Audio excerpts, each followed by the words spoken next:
Now, before I start, I want to say up front, any clip I play, I don't own the rights to this content. It's for educational purposes only. Now, let's start with the fight that's for the undisputed heavyweight championship of the world. Usyk versus Dubois, second time around. The first time around, it was a little controversy.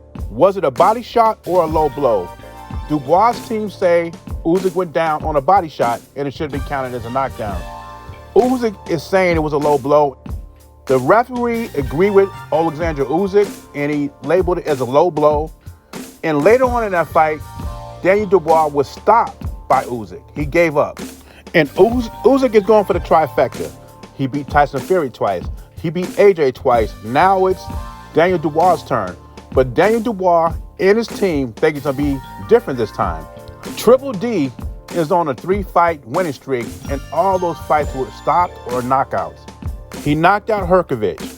He knocked out Gerald Baby Miller. In the big one, he knocked out AJ. No one saw that coming. So right now, Triple D and his team are riding high. So they think this time around is going to be different.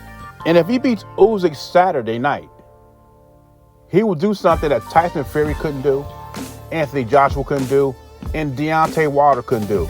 He will become undisputed champion. Now, with that being said, Triple D fights the way he always has. He hasn't added any new wrinkles in his game.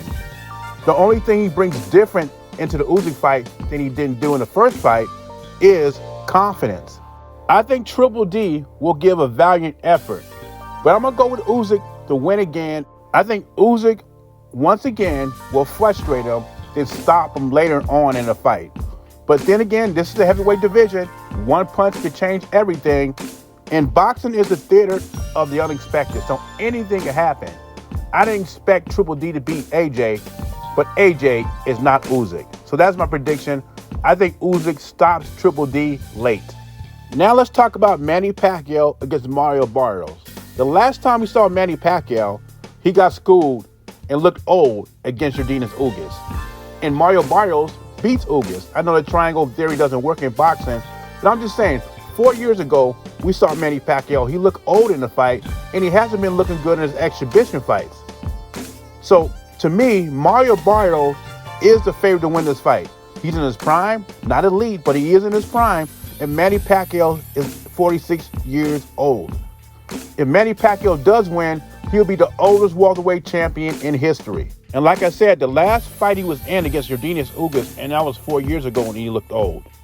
The reason I give him a chance in this fight is because I don't have too much trust in Mario Barrios. I thought he possibly lost the fight to Abel Ramos. And shout out to Ring IQ. He made a valiant point.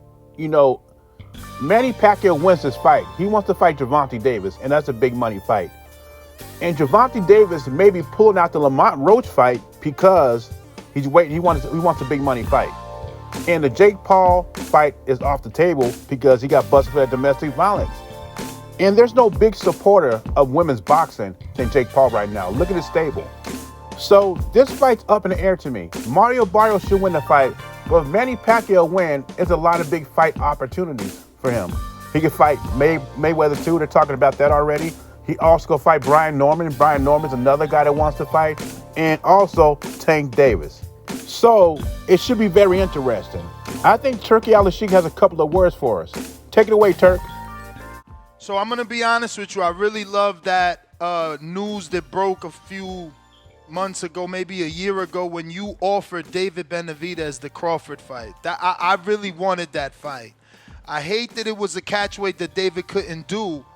But is there a world, are you talking to Crawford? Like, if he wins, is he going to look at a Bivol or David? And I'm only asking because obviously Canelo's faced those guys. He's been able to do it. Canelo fight everyone. And Crawford, I will tell you something, and you concluded from it. When he signed the contract with us about the Canelo fight in January, he said to me, "This is the last fight in my career, Turkey. I want to do it right, blah, blah, blah." And we signed it. Before 2 weeks, when we do the first conference in Riyadh, I see in his eyes, and he start to say, to talk with me. He enjoy it, he like it. He think he want to fight 1 or 2 fights if you beat Canelo. Now, people were telling me this will be Crawford's last fight. I had a hard time believing that, because what if he wins the fight? Then there's a bigger rematch for Canelo, big money, fighting Canelo again. He's getting big money now, but the rematch will probably double that. Now, the Sheik also said not just Crawford wants to fight 1 or 2 more fights. He wants to extend Canelo in Riyadh season. He wants Canelo to finish his career in Riyadh season. And I think Canelo will be down with that. Where else is Canelo going to go? And Canelo's an excellent businessman. Nothing but big money and big fights in Riyadh season. Now, shout out to Nestor Gibbs on the Boxing Voice. But I was tripping out because I thought he was bugging, man. He's talking about Crawford, if he beats Canelo, fighting David Benavidez next, after David Benavidez says he cannot make 168 anymore. But then again, Floyd Mayweather was saying the same thing. If Crawford wants to fight with Canelo, he should fight David Benavidez first. But anyway, leave your thoughts and comments below. Give me your predictions on the fight.